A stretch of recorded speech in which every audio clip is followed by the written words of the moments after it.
नमस्कार, मैं अस्मा खान, प्रवक्ता सूरज प्रसाद राजकीय बालिका इंटर कॉलेज झांसी से आपका इतिहास की कक्षा में बच्चों स्वागत करती हूँ।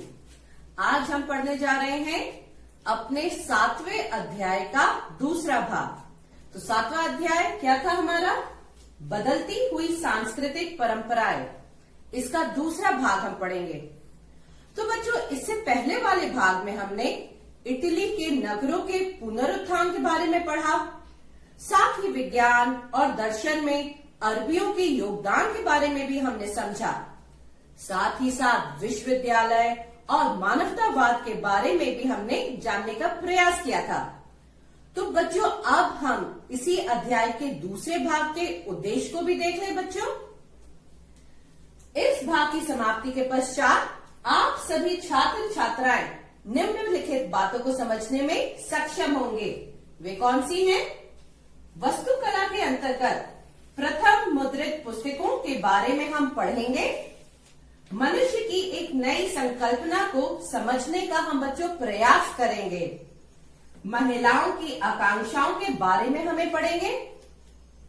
ईसाई धर्म यानी कि क्रिश्चियनिटी के अंतर्गत वाद विवाद को हम समझेंगे।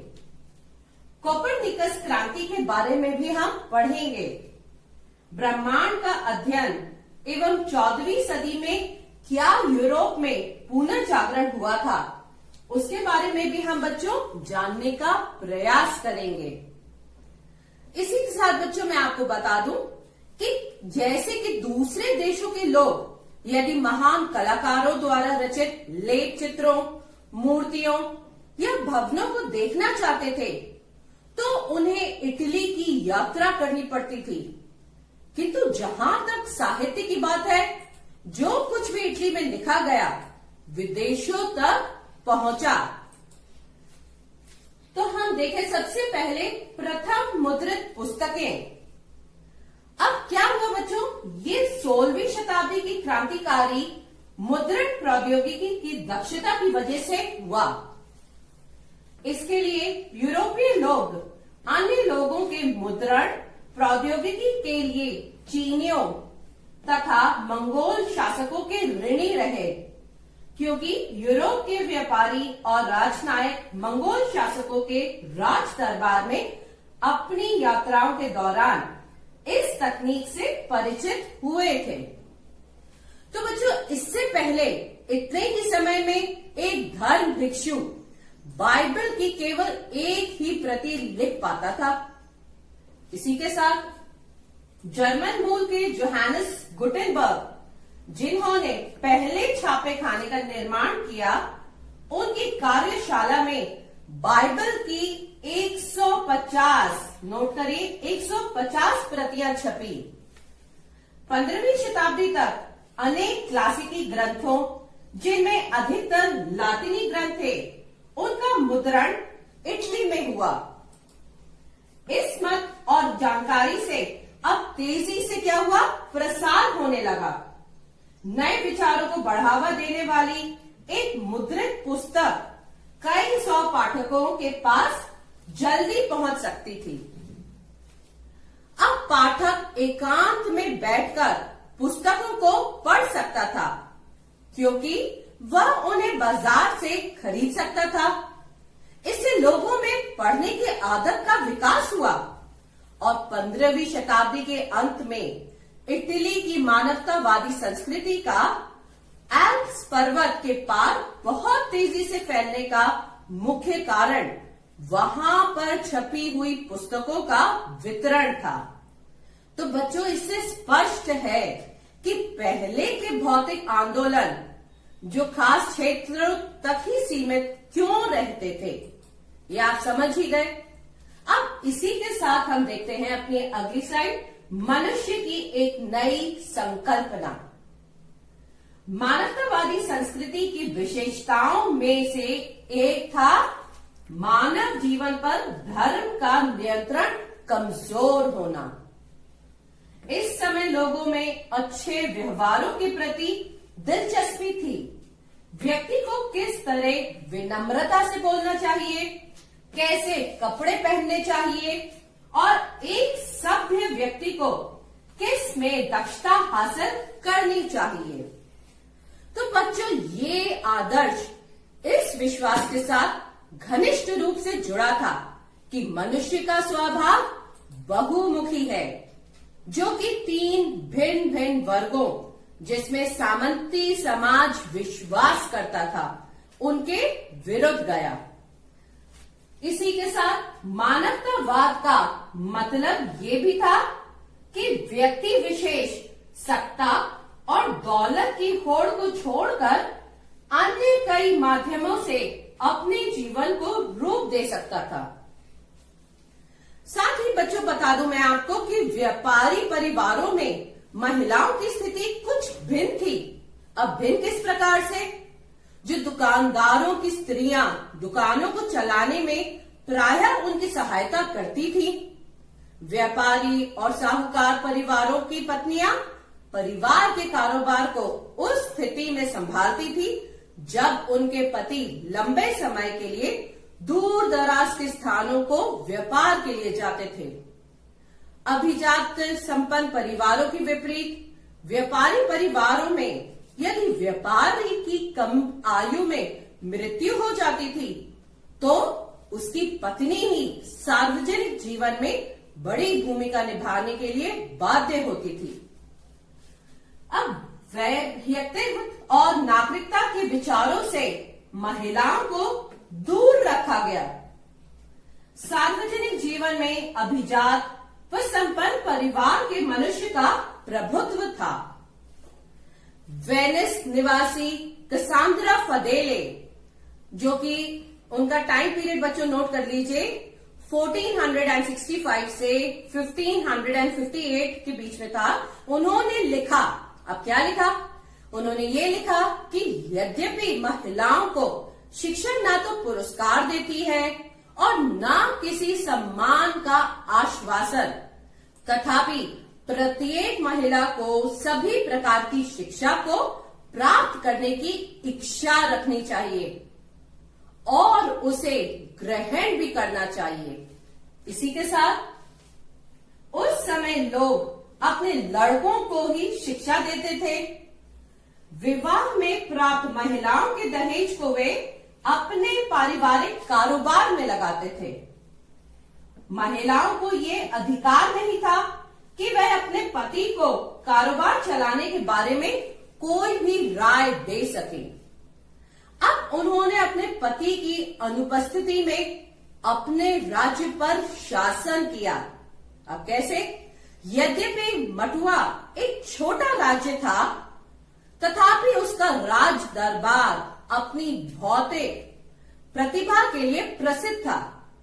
महिलाओं की रचनाओं में से उनके इस अंतरण विश्वास का पता चलता है कि उन्हें पुरुष प्रधान समाज में अपनी पहचान बनाने के लिए अधिक आर्थिक स्वायत्तता, संपत्ति और शिक्षा मिलनी चाहिए। इसी के साथ बच्चों, हम देखें, प्रायः कारोबारी मैत्री को सुदृढ़ करने के लिए 2 परिवारों में आपस में विवाह संबंध होते थे। ये समझे आप विवाह संबंध किस प्रकार से?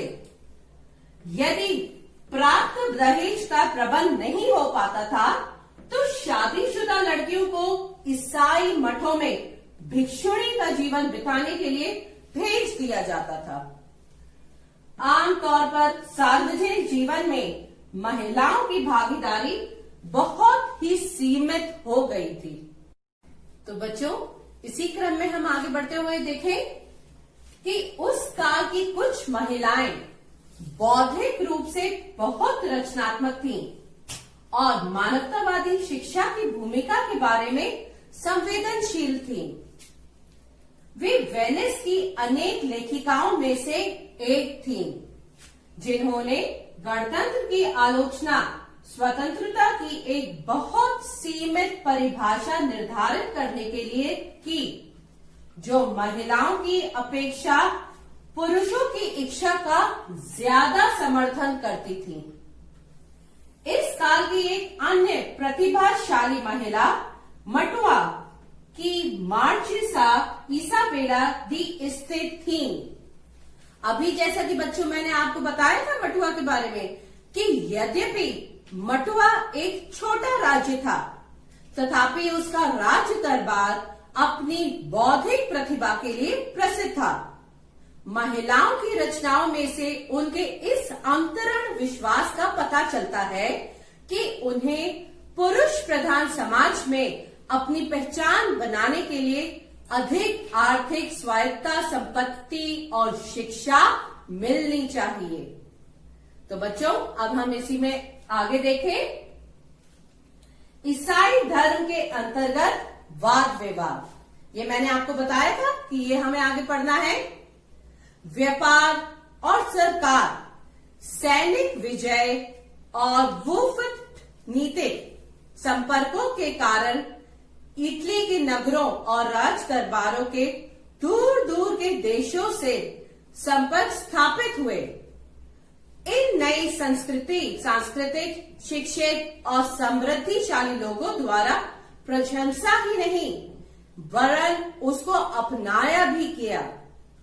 परंतु इन नए विचारों में कुछ ही आम आदमी तक पहुंच सके, क्योंकि वे साक्षर ही नहीं थे। बच्चों 15वीं और आरंभिक 16वीं शताब्दी में उत्तरी यूरोप के विश्वविद्यालयों के अनेक विद्वान मानवतावादी विचारों की ओर आकर्षित हुए। अब उन्होंने क्या किया, अपने इतालवी सहकर्मियों की तरह उन्होंने भी यूनान और रोम के क्लासिक ग्रंथों और ईसाई धर्म ग्रंथों के अध्ययन पर अधिक ध्यान दिया। इटली के विपरीत, जहां पेशेवर विद्वान मानवतावादी आंदोलन पर हावी रहे, उत्तरी यूरोप में मानवतावादी में ईसाई चर्च के अनेक सदस्यों को आकर्षित किया गया और साथ ही उन्होंने ईसाइयों को अपने पुराने धर्म ग्रंथों में बताए गए तरीकों से धर्म का पालन करने का आह्वान भी किया। साथ ही उन्होंने अनावश्यक कर्म कांडों को त्यागने की बात की और उनकी ये कहकर निंदा भी की उन्होंने कि ये एक सरल धर्म है, में बाद में जोड़ा गया। इसी के साथ बच्चों आगे देखें। मानव के बारे में उनका दृष्टिकोण बिल्कुल नया था, नवीन विचारधारा थी ना बच्चों ये, क्योंकि वह उसे एक मुक्त विवेकपूर्ण कर्ता समझते थे। बाद के दार्शनिक बार बार इसी बात को दोहराते रहे। वे एक दूरवर्ती ईश्वर में विश्वास रखते थे और ये मानते थे कि उसने मनुष्य को बनाया है। इसके पहले वाले भाग में हमने पढ़ा था कि ईश्वर की मनुष्य की कैसी सबसे अच्छी कृति बनाई गई है, लेकिन उसे अपना जीवन मुक्त रूप से चलाने की पूरी आजादी भी दी गई। वे ये भी मानते थे कि मनुष्य को अपनी खुशी इसी विश्व में वर्तमान में ही ढूंढना है। ईसाई मानवतावादियों का ये मानना था कि चर्च एक लालची और साधारण लोगों से बात बात पर लूट खसोट करने वाली संस्था बन गई। अब यूरोप के लगभग प्रत्येक भाग में किसानों ने चर्च द्वारा लगाए गए इस प्रकार के अनेक करों का विरोध करना शुरू किया। इसके साथ साथ राजा भी राजकाज में चर्च की दखल अंदाजी से चिढ़ने लगे थे।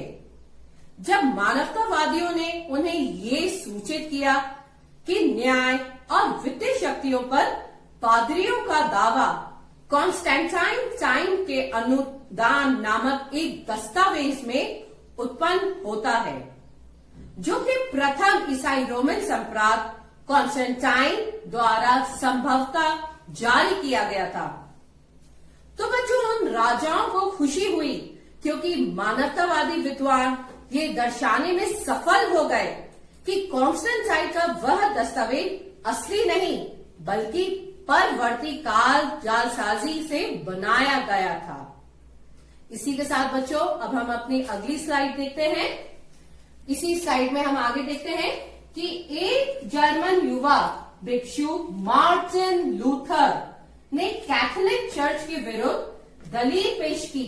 अब क्या दलील पेश की उसने, ये समझे कि मनुष्य को ईश्वर से संपर्क साधने के लिए पादरी की आवश्यकता नहीं है। नोट करिएगा बच्चों, किस तरीके से ये अलग उस दिशा में जा रहे हैं।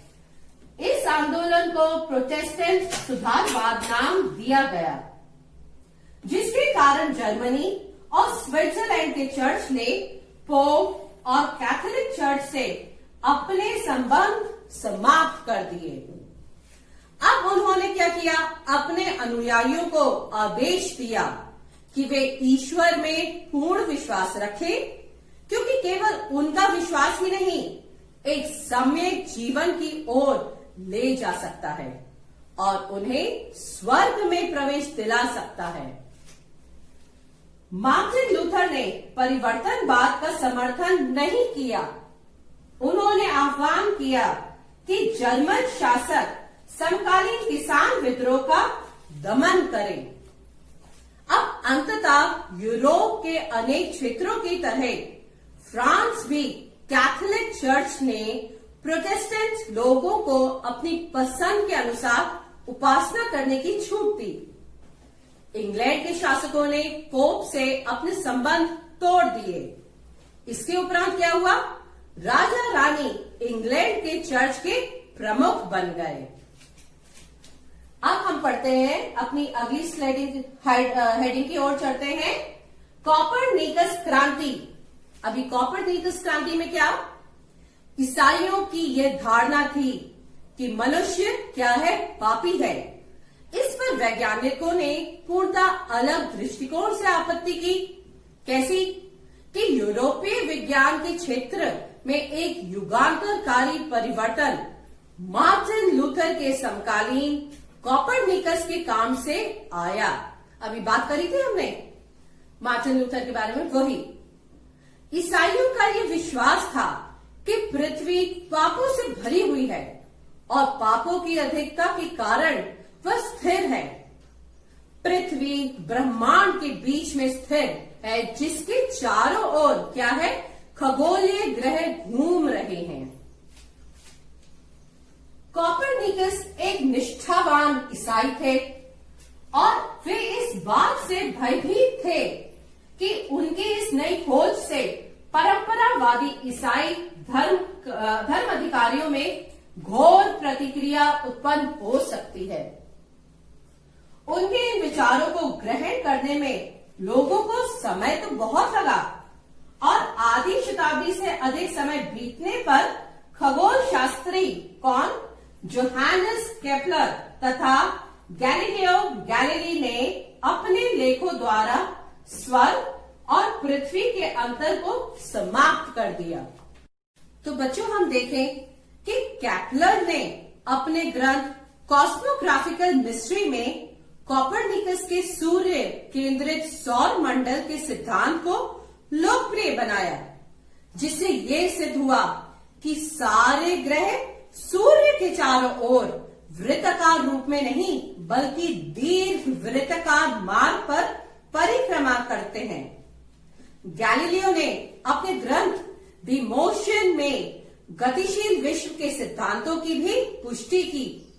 विज्ञान के जगत में इस क्रांति ने न्यूटन के गुरुत्वाकर्षण के सिद्धांत के साथ साथ अपनी पराकाष्ठा की ऊंचाइयों को छू लिया। अब हम इसके आगे देखें बच्चों, ब्रह्मांड का अध्ययन। अब इसमें क्या कि गैलीलियो ने एक बार टिप्पणी की। क्या टिप्पणी? कि बाइबल जिस स्वर का मार्ग आलोकित करता है वह स्वर किस प्रकार चलता है उसके बारे में कुछ नहीं बताता। इन विचारकों ने हमें बताया कि ज्ञान विश्वास से हटकर अवलोकन एवं प्रयोगों पर आधारित है। जैसे जैसे वैज्ञानिकों ने विज्ञान की खोज का रास्ता दिखाया, वैसे वैसे भौतिकी यानी कि फिजिक्स, रसायन शास्त्र यानी कि केमिस्ट्री और जीव विज्ञान यानी कि बायोलॉजी के क्षेत्र में अनेक प्रयोग और अन्वेषण कार्य बहुत तेजी से पनपने लगे। साथ ही यहां तक कि लोग जिन्होंने ईश्वर में अपने विश्वास को बरकरार रखा, वे भी एक दूरस्थ ईश्वर की बात करने लगे, जो भौतिक दुनिया में जीवन का प्रत्यक्ष रूप से नियंत्रण नहीं करता था। अब बच्चों, हम देखें कि जीवन के सार्वजनिक क्षेत्रों का तात्पर्य सरकार के कार्य क्षेत्र और औपचारिक धर्म से संबंधित था, और साथ ही निजी क्षेत्र में परिवार और व्यक्ति का निजी धर्म था। व्यक्ति की दो भूमिकाएं थी, वो कैसी? निजी और सार्वजनिक। वह ना तो ये केवल 3 वर्गों में से किसी एक वर्ग का सदस्य ही था, बल्कि अपने आप में स्वतंत्र व्यक्ति था। जैसा कि हम देखें बच्चों कि यूरोप में जो पुनर्जागरण हुआ, उसमें ये कहना था कि पुनर्जागरण गतिशीलता और कलात्मक सृजनशीलता का काल था। अभी हमने देखा इसके बारे में। और इसके विपरीत मध्यकाल अंधकारमय काल था, जिसमें किसी प्रकार का विकास नहीं हुआ था। जरूरत से ज्यादा सरलीकरण है। इसी के बाद यूरोप में इस समय आए कौन सा बदलाव? सांस्कृतिक बदलाव में रोम और यूनान की क्लासिकी सभ्यता का ही केवल हाथ नहीं था।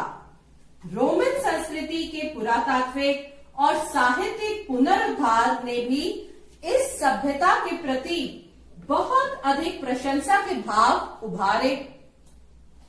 इसी काल में जो महत्वपूर्ण परिवर्तन हुए, उनमें धीरे धीरे निजी और सार्वजनिक 2 अलग अलग क्षेत्र बन गए। जैसा कि अभी मैंने आपको बताया था कि व्यक्ति की 2 भूमिकाएं थी, निजी और सार्वजनिक, और वह ना केवल 3 वर्गों में से किसी एक वर्ग का सदस्य ही था, बल्कि वह अपने आप में क्या था? स्वतंत्र व्यक्ति था। तो बच्चों, इस भाग को हमने अच्छे से पढ़ लिया है और समझ भी लिया है।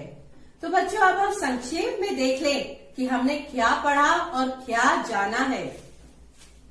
अध्याय के इस भाग में हमने प्रथम मुद्रित पुस्तकों के बारे में समझा, मनुष्य की नई संकल्पना के बारे में हमने जाना, महिलाओं की आकांक्षाओं के बारे में भी हमने समझने का प्रयास किया कि कैसे वो कारोबार में भी साथ देती थी। ईसाई धर्म के अंतर्गत हुए वाद विवाद को जाना, क्या वाद विवाद हुए और उससे कैसे आगे निकले। कोपरनिकस की क्रांति के बारे में भी हमने पढ़ा, और 4वीं शताब्दी में यूरोप में पुनर्जागरण के बारे में हमने डिटेल में पढ़ लिया और समझ लिया। तो बच्चों, जैसा कि मैं बोलती आई हूं कि हमें एक बार एग्जाम के पैटर्न को भी अच्छे से समझना है कि किस तरीके से बोर्ड में क्वेश्चंस आते हैं, उसके आंसर हमें कैसे लिखने हैं। तो उसका भी एक मैं एग्जाम्पल आपके सामने लेके आई हूं कि यदि बोर्ड में प्रश्न आए तो उसको किस डायरेक्शन में हमें आंसर लिखना है। प्रश्न है, 17वीं शताब्दी के यूरोपियों को विश्व किस प्रकार भिन्न लगा, उसका एक सुनिश्चित विवरण दीजिए। इस क्वेश्चन का किस तरीके का आंसर रहेगा, ये समझ लें। 17वीं शताब्दी में आए सांस्कृतिक परिवर्तन में रोमन और यूनानी शास्त्रीय सभ्यता का ही केवल योगदान नहीं था। पुनर्जागरण ने प्रत्येक तथ्य को तर्क की कसौटी पर कसने की जिस अवधारणा को उत्पन्न किया, उसके परिणाम स्वरूप विज्ञान के क्षेत्र में विशेष रूप से प्रगति हुई। इसके अतिरिक्त रोमन संस्कृति के पुरातात्विक और साहित्यिक पुनरुद्धार के द्वारा भी इस सभ्यता के प्रति बहुत अधिक प्रशंसा के भाव व्यक्त किए गए। मध्य युग का एक सिद्धांत था कि पृथ्वी विश्व की धुरी है। ये धारणा आलोचना का प्रतिपाद बन गई। कोपरनिकस, गैलीलियो और केपलर आदि वैज्ञानिकों ने ये सिद्ध किया कि पृथ्वी एक बहुत बड़ा ग्रह है और ये 24 घंटे सूर्य के चारों ओर पश्चिम से पूर्व दिशा में घूमती है, यानी वेस्ट टू ईस्ट।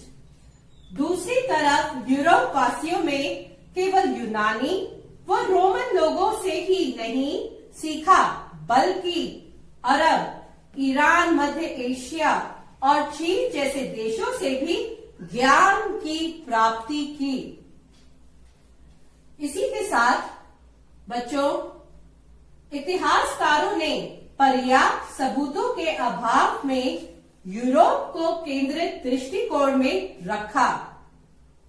शंका प्रक्षेपण प्रयोग के नए नए तरीके, जो पुनर्जागरण की बड़ी देन है, मानव के अपने ज्ञान क्षेत्र में काफी हद तक विस्तार किया।